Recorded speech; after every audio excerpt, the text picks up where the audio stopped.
ओम शांति। ओम शांति। ओम शांति। 18/9/2021 प्रातः मुरली। ओम शांति। बाप दादा मधुबन।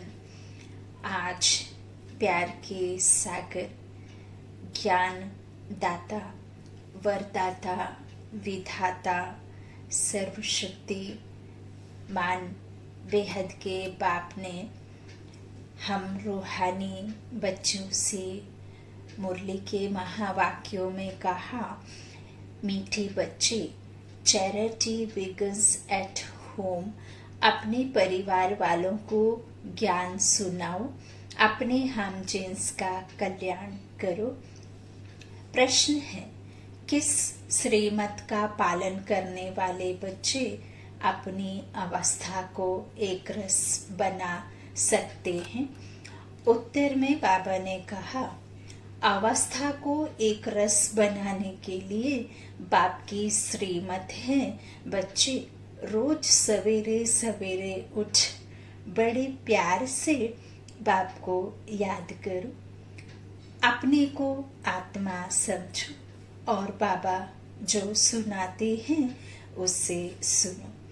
अगर याद नहीं करेंगे तो फालतू ख्यालात चलेंगे, व्यर्थ संकल्प आएंगे।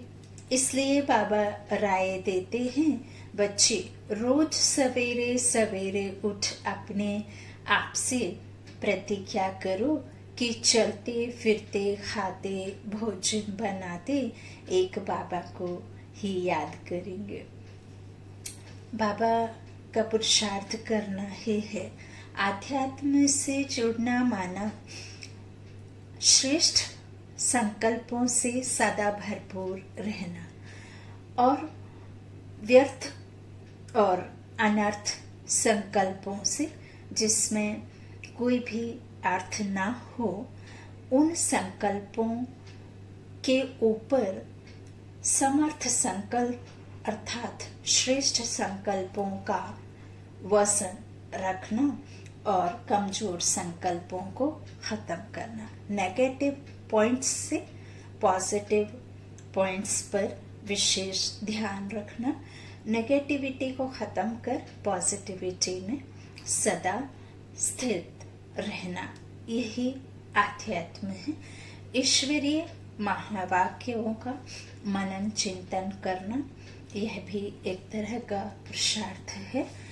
उठते बैठते चलते फिरते खाते पीते सोते जागते हंसते गाते रोते बाबा को याद करना। बाबा यही कहते हैं कि बाबा को ही याद करेंगे। यह संकल्प सच्चा और पक्का दृढ़ निश्चय के साथ एक परमपिता परमात्मा ईश्वर पर निश्चय होगा तो निश्चिंत हो जाएंगे। ओम शांति। मीठे मीठे बच्चे जानते हैं कि रूहानी बाप है सभी रूहों का बाप, जो सबसे ऊंचते ऊंच है, उनको ही शिवाय नमः कहते हैं। फादर भी कहते हैं, वह बाप स्वर्ग का रचयिता है, जिसको पतित पावन ज्ञान का सागर कहा जाता है। अब तुम समझते हो हम उनके साथ बैठे हैं, यह तुम बच्चों को समझाना है। जैसे कहीं पर एक गीता पाठशाला में एक कृष्ण का लंबा चित्र 6 फुट का था। अब कृष्ण को वास्तव में छोटा ही दिखाते हैं, फिर कहते हैं गीता का भगवान था। वो सतयुग का जो प्रिंस छोटा बच्चा सतो प्रधान अवस्था में होता है, उसे क्या कह देते हैं? गीता का भगवान। और उसे 6 फुट लंबा दिखा देते हैं, उसे 8 फुट लंबा भी दिखाएं, लेकिन है तो वो बच्चा। और वो बच्चा भगवान कैसे हो सकता है? वो तो गॉड की रचना है, लॉर्ड है ना? तो गॉड लॉर्ड को ही रचेंगे। तो बाप बच्चे का बायोग्राफी मिक्स करने से सभी मूझ गए हैं। पापा कहते हैं फिर उसे भगवान कह देते गीता का, तो भला गीता कब सुनाए? क्वेश्चन, बचपन में वह जब 6 फुट का हुआ तब सुनाए। राधे और कृष्ण की जोड़ी थी। राधे कृष्ण की क्या लगती थी? राधे कृष्ण की क्या लगती थी?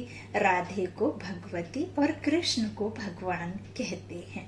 इन दोनों का क्या संबंध है यह किसको पता नहीं है। कृष्ण ने गीता का उपदेश दिया, परंतु कब? जब तुम ऐसे ऐसे प्रश्न पूछेंगे तो मनुष्य समझ जाएंगे कि यह तो सिवाय ब्रह्म कुमार कुमारियों के और कोई पूछ नहीं सकते। कोई भी बड़े बड़े राजाएं आदि जो भी हैं वह सन्यासियों को देख पांव जरूर पड़ेंगे। किसी को भी पूछने की हिम्मत ही नहीं रहती। बाबा कहते तुम तो हिम्मत रखते हो। कहेंगे ब्रह्म कुमारियों में इतना ज्ञान है जो बैठ करके रचता और रचना की इतनी नॉलेज देती हैं। उनकी बायोग्राफी सुनाती हैं। तुम पूछ सकते हो कि शिव जयंती मनाते हो, पूजा आदि भी करते हो, तो जरूर वह कभी आया होगा, तब तो शिव जयंती मनाई जाती है। वह कब आया? शिव बाबा तो है निराकार, उनको अपना शरीर नहीं है। शिव जयंती मनाते हैं तो जरूर शरीर में आया होगा। क्वेश्चन, निराकार की जयंती कैसे हो सकती है? आत्मा तो अमर है। जयंती तब मनाई जाती है जब मरे और फिर जन्मे, तो आत्मा की जयंती नहीं होती। आत्मा तो अविनाशी है, ऐसे नहीं कहेंगे आत्मा की जयंती। शिव तो है निराकार, उनका चित्र लिंग का रखा जाता है। तुम बच्चों को यह ख्यालात रहने चाहिए, यहाँ से अपने घर धंधे धोरी में जाने से यह बातें ही बुद्धि से निकल जाती हैं। चिंतन नहीं चलता। गुरुओं आदि की जंजीरों में भी बहुत फंसे हुए हैं। क्या करते हैं? जिससे कोई प्रारब्ध प्राप्ति होती है, जिससे कोई काम बन गया, या जिससे आपको प्रेम मिला, या किसी के में भी किसी गुरु से या किसी टीचर से या किसी से भी जिससे भी प्रेम हुआ, तो कह देते हैं कि उसे ही फिर भगवान मानो। बाबा कहते हैं भगवान तो एक है, भगवान कोई और हो ना सके, तो डायरेक्ट बुद्धि उस परम पिता परमात्मा से लगानी है। यहाँ जिसको जिससे कुछ मिला उसे ही ईश्वर का दर्जा दे देते हैं, जबकि यह रॉन्ग है। बाबा कहते हैं बहुत जंजीरों में फंसे हुए हैं गुरुओं की बात मत पूछो। अबलाएं बहुत भोली होती हैं ना, तुम उनसे पूछ सकते हो। शिव जयंती मनाई जाती है, परंतु वह है कौन? उसने क्या आकर किया और कब आया? जयंती माना ही बर्थ। निराकार शिव का बर्थ मनाया, वह निराकार है, तो उसका फिर बर्थ कैसे मनाया जाता है? किस में आया? आत्मा शरीर में जाती है तो कहा जाता है बर्थ, जन्म हो गया। भले वो गर्भ में रहते हैं, लेकिन आत्मा एक लिमिट टाइम बाद ही प्रवेश करती है शरीर में, तभी तो फिर कहते हैं कि वो जीव आ गया, जीवित है। तो इस तरह से बाबा कहते हैं आत्मा शरीर में जाती है तो कहा जाता है बर्थ, जन्म हो गया। आत्मा तो आत्मा ही है, शरीर में प्रवेश करती है तो कहेंगे आत्मा ने शरीर लिया है पाठ बजाने लिए। वह तो है निराकार, उसने जन्म कैसे लिया, किस में आया, उनको तो परमात्मा कहा जाता है, यह किसको भी पता नहीं है। बाबा कहते भल बहुत शास्त्र आदि पढ़े हैं, परंतु कुछ भी पता नहीं है। और इस दुनिया में यह भी एक तरह से ड्रामा में नूंद है। मनुष्य दिन रात पर विश्वास करते हैं, अंग्रेजी, हिंदी, कैलेंडर में विश्वास करते हैं। नूतन वर्ष अलग अलग जगह अलग अलग तरह से मनाया जाता है, उसमें विश्वास करते हैं। 24 घंटों में विश्वास करते हैं। 4 पख जो होते हैं, सुबह, दोपहर, शाम और रात, उसमें भी विश्वास करते हैं। लेकिन परमात्मा के महावाक्यों में विश्वास नहीं करते, मूंझते हैं, प्रूफ मांगते हैं, जबकि इस संसार का किसी के पास में प्रूफ नहीं है। रावण जलाते हैं, पता नहीं है क्यों जलाते हैं। इस संसार में होली, दिवाली, राखी मनाते हैं, लेकिन उसके पीछे यथार्थ नहीं जानते हैं। परमात्मा समझाते हैं तो मूझ जाते हैं, हर बात में क्वेश्चन करते हैं। ओम शांति। बाबा कहते हैं इस तरह से कुछ भी नहीं जानते, भल बहुत शास्त्र आदि पढ़े हैं, परंतु कुछ भी पता नहीं है। अभी तुम ज्ञान से भरपूर हो, अभी तुमको ज्ञान ही सुनाना है। कोई कोई 2-3 वर्ष आते हैं, फिर अज्ञान की प्रवेशता हो जाती है। बाबा फिर अज्ञान को निकाल ज्ञान की धारणा कराते हैं। अब तुम बच्चों को ज्ञान दिया जाता है, परंतु पुरुष ज्ञान में, स्त्री अज्ञान में है, तो जैसे हंस बगुले बन जाए। इसलिए पहले तो स्त्री को ज्ञान देना चाहिए। स्त्री पति को गुरु ईश्वर मानती है, तो स्त्री को गुरु की आज्ञा माननी चाहिए ना। यह यहाँ की बात है। वहाँ तो आज्ञा मानने ना मानने का सवाल ही नहीं, सब प्यार से चलते हैं। वहाँ ऐसी कोई बात होती ही नहीं। तो चैरिटी बिगिंस एट होम। बाबा कहते स्त्री ज्ञान में आती है, पति नहीं आता, तो क्या कर सकती है? भू भू करनी है। बच्चों को भी भू भू करना है। अपने हम जेंस का कल्याण करें, उनको भी बताएं, बाप को याद करो। अब लड़ाई सामने खड़ी है, बाबा आया हुआ है। मनुष्य पुकारते हैं, हे पतित पावन आओ। जबकि पतित दुनिया का विनाश होना है, तो तुम फिर पतित क्यों बनते हो? माता ज्ञान में है, तो माता का काम है अपने हम जिन्स का कल्याण करना। बाबा कहते अभी तुम बाप से 21 जन्मों के लिए सारा राज्य लेते हो, तुमको कोई हाथ लगा ना सके। बाबा कहते तुम सारे विश्व के मालिक बनते हो। फर्क देखो कितना है। ऐसे वर्षा देने वाले को कितना याद करना चाहिए। यहाँ तो बहुत हैं जो सारे दिन में शिव बाबा को याद ही नहीं करते। सारा दिन घर के धंधे धोरी के लफड़ों में ही रहते हैं। नहीं तो सवेरे उठ बाप को बहुत प्रेम से याद करना चाहिए। बाबा आपसे हम प्रतिज्ञा करते हैं, आपसे हम वर्षा जरूर लेंगे। बाबा आप कितने मीठे हो, आपकी याद से हमारे विकर्म विनाश होंगे। अंदर में अपने से बात करना, उसको विचार सागर मंथन करना कहा जाता है। बाबा हम आपसे पूरा वर्षा लेकर ही छोड़ेंगे। अब हमको तमो प्रधान से सतो प्रधान जरूर बनना है, तब तो सतयुगी राज्य पाएंगे। बाबा आपको हम निरंतर याद करेंगे।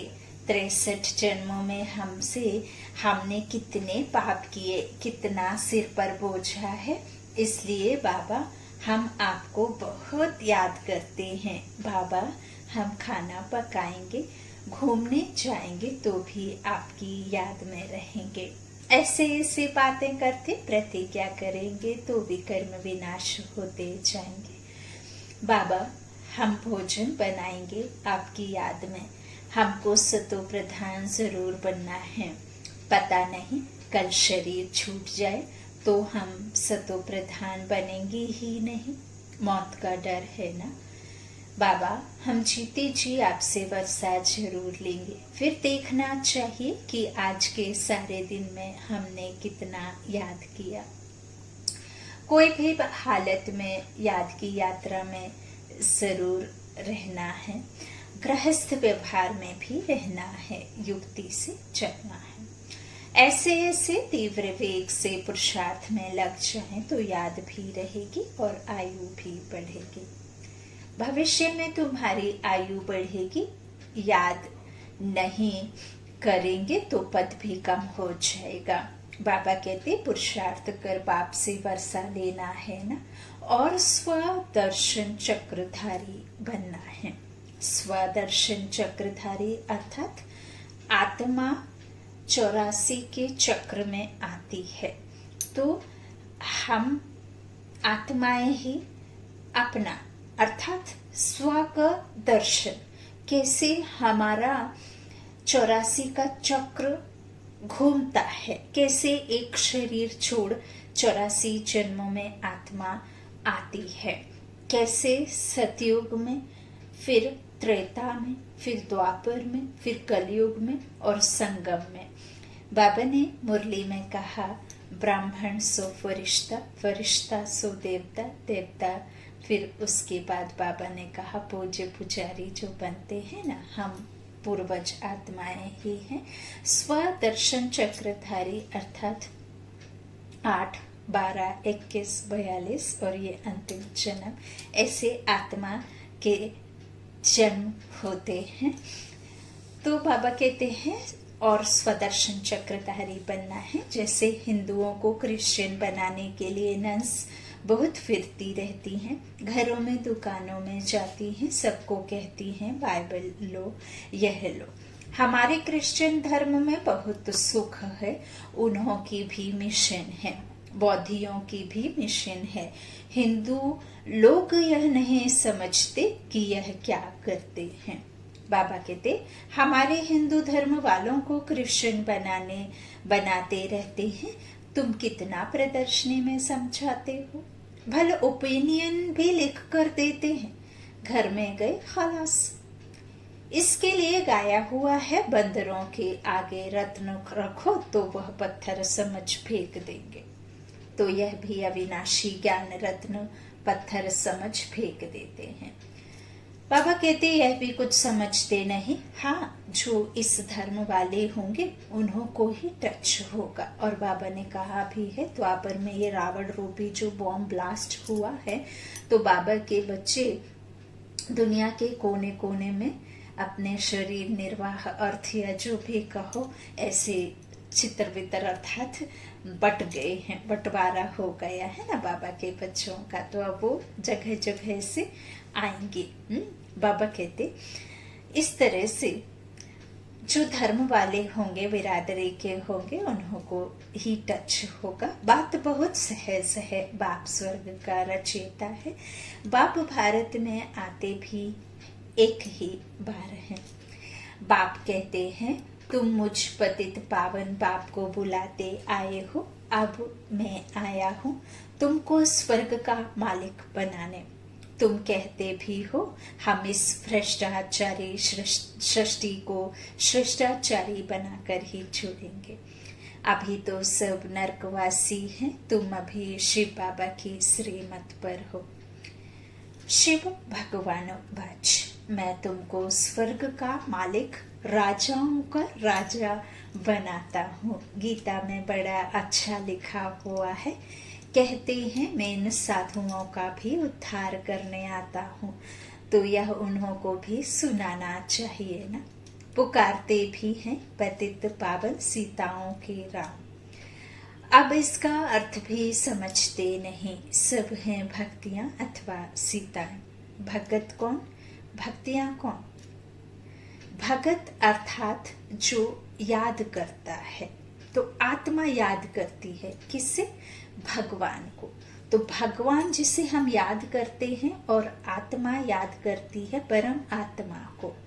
तो सीता बाबा कहते हैं इस तरह से भक्तियां अथवा सीताएं, तो वह पुकारती हैं हे राम आकर हम सीताओं का उद्धार करो। फिर कहते हैं रघुपति राघव राजा राम। वास्तव में राजा राम की बात नहीं। मुख्य भूल है यह जो शिव के बदले श्री कृष्ण का नाम डाल दिया है। पूछना चाहिए कृष्ण व राम को काला क्यों दिखाया है ना, श्याम दिखाया है ना कलर। तो सतयुग त्रेता में है ही सुंदर, फिर श्याम होते हैं, कामचिता पर बैठ काले होते हैं ना। तो आत्मा क्या होती है, विकारों से भर जाती है। जब वो निर्विकारी रहती है तो वो गोरी होती है। सतयुग, बाबा कहते इस तरह से सतयुग त्रेता में है ही सुंदर, फिर श्याम होते हैं। तो पहले है गोल्डन एज, सिल्वर एज, फिर कॉपर, तो आयरन एज। ऐसे 4 युगों में 4 एज होती हैं। गोल्डन एज अर्थात 150 वर्ष की आयु जब तक कंप्लीट नहीं होती है तब तक देह नहीं छूटती, और फिर देह स्वतः ही नया कपड़ा धारण कर लेती है, अर्थात बच्चे के जन्म में आ जाती है सतयुग में। त्रेता में सूक्ष्म गति से कला कम होती है, 16 से 14 में आते हैं तो चंद्रवंशी राज्य में आते हैं।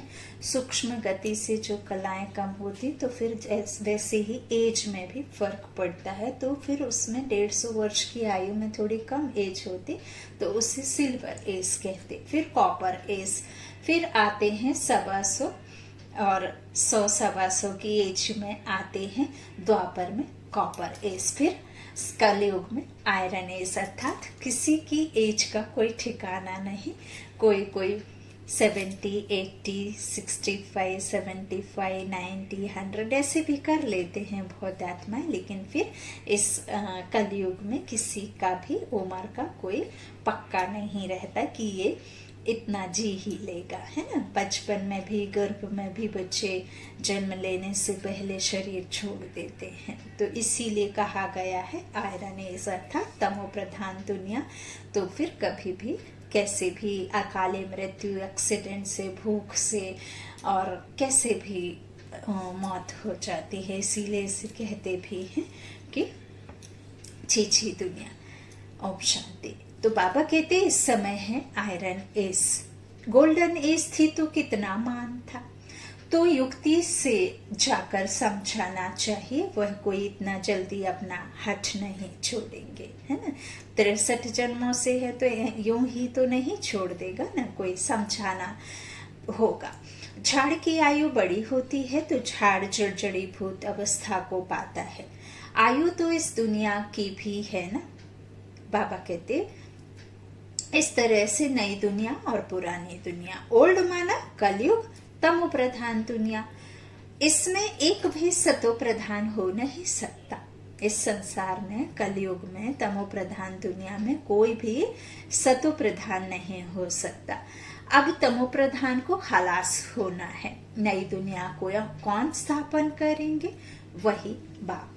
ऐसे नहीं कि प्रलय होती है। बाबा कहते हैं प्रलय नहीं होती, ना तो शांति धाम परम धाम खाली होता और ना ही ये दुनिया खाली होती। प्रलय हुए तो फिर सब कुछ खत्म हो जाए ना, एक मुट्ठी भरे लोग बचते हैं बाबा कहते हैं, तो उसे प्रलय नहीं कहते। दोनों जो है खाली नहीं होते, आना जाना लगा रहता है। हाँ, जब तक इस संसार में पूरे विश्व की सर्व आत्माओं का इस संसार में पाठ नहीं हो जाता तब तक वापस कोई जाता नहीं स्टेज पे, जब तक आ नहीं जाते एक्ट करने के लिए, है ना। तो ये पेड़ का जो अंतिम जन्म होता है उस अंतिम में सभी आते हैं और फिर वापस जाते हैं अपना अपना जो भी है सजाएं काट कर कहो, या जो भी अपने पाप विकर्मों की सजा यहाँ ही सब भोग के पवित्र बन करके फिर आत्माएं जाती हैं। ओम शांति। तो बाबा कहते हैं ऐसी नहीं कि प्रलय होती है, बाप को पुकारते ही तब हैं जब पतित हो जाते हैं। फिर कहते हैं आकर पावन बनाओ। आएंगे तो जरूर पुरानी दुनिया में, पतित पावन कहेंगे तो जरूर अंत में ही आएंगे। खुद कहते हैं मैं कल्प के संगम युगे आता हूँ पावन दुनिया बनाने।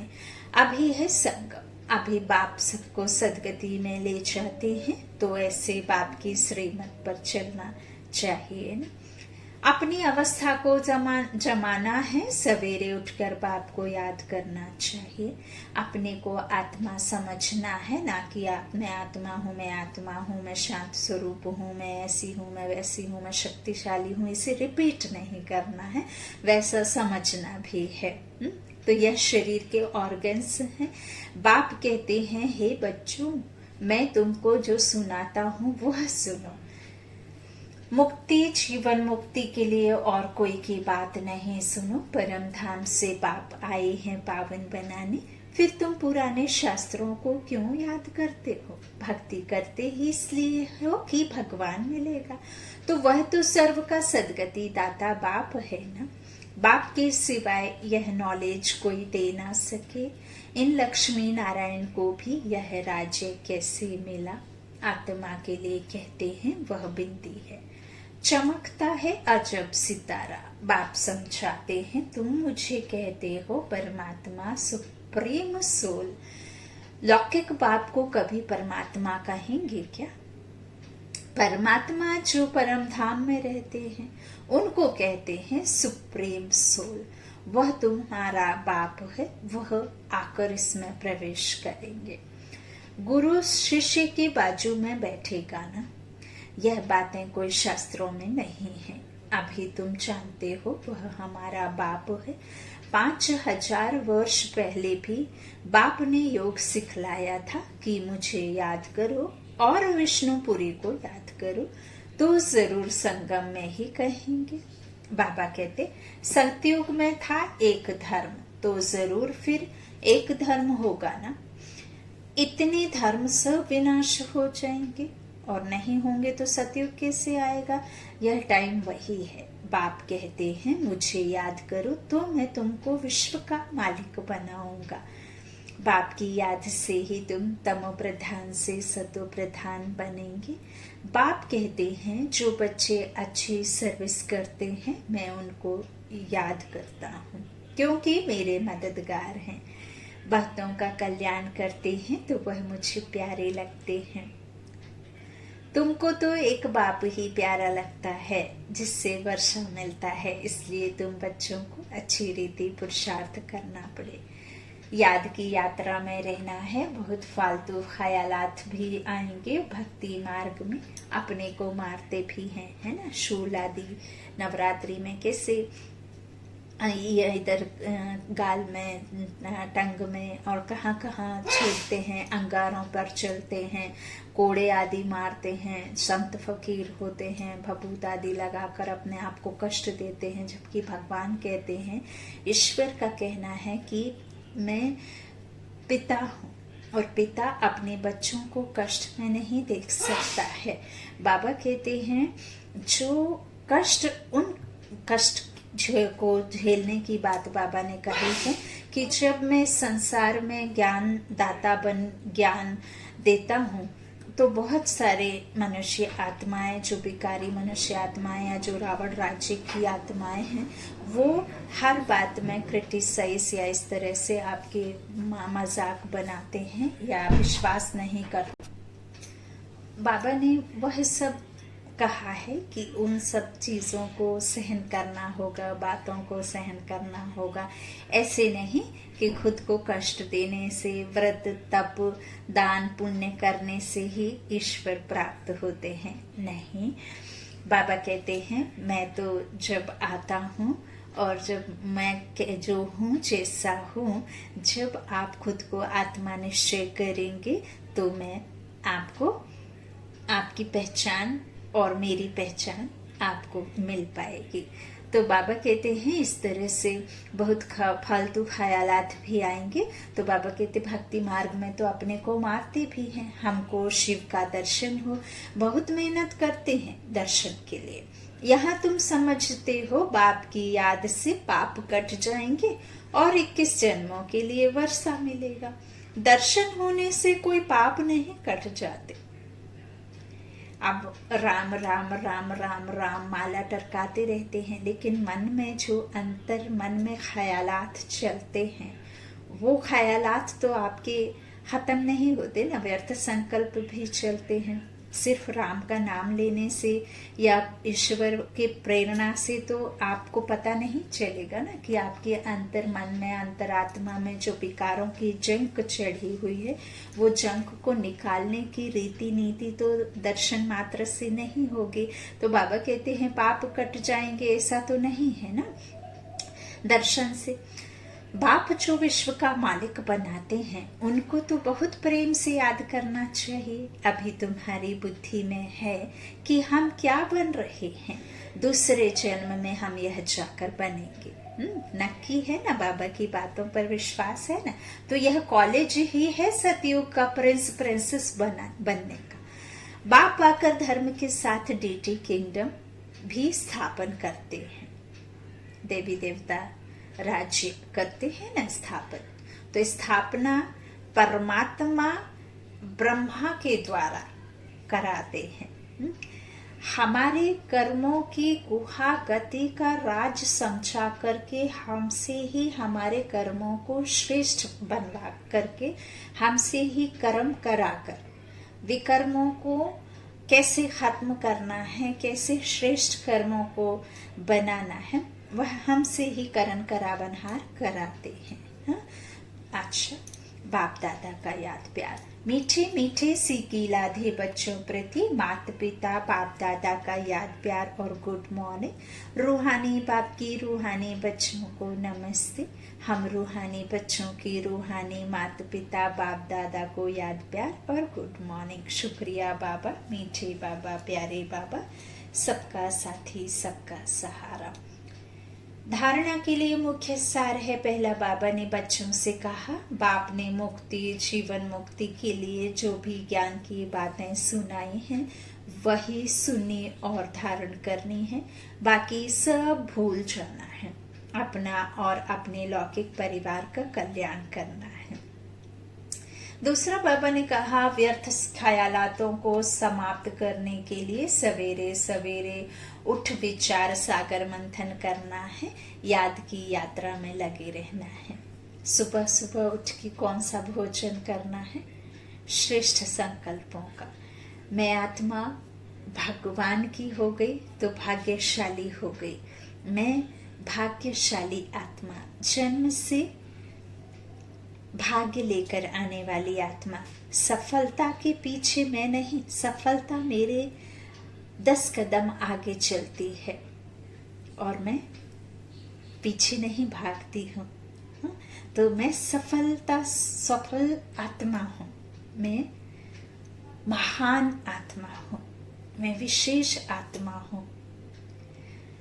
सफलता ही मेरा जन्म सिद्ध अधिकार है।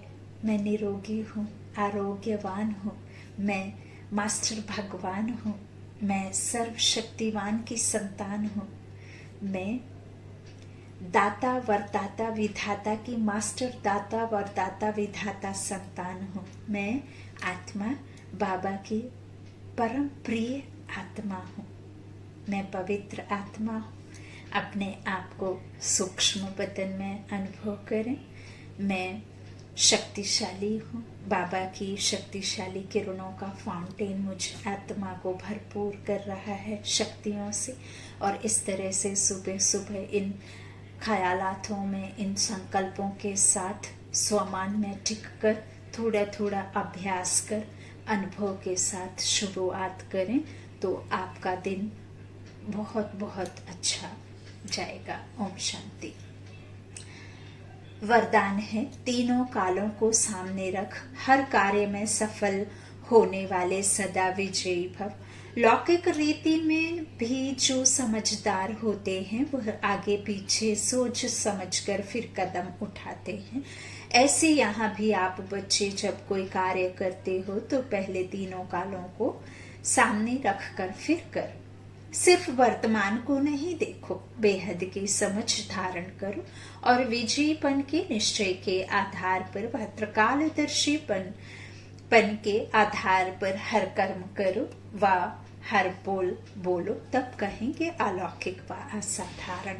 आज का स्लोगन है, हद के किनारों को छोड़ एक बाप को सहारा बना लो तो पार हो जाएंगे। हद के किनारों को छोड़ एक बाप को सहारा बना लो तो पार हो जाएंगे। ओम शांति, ओम शांति, ओम शांति। शुक्रिया बाबा।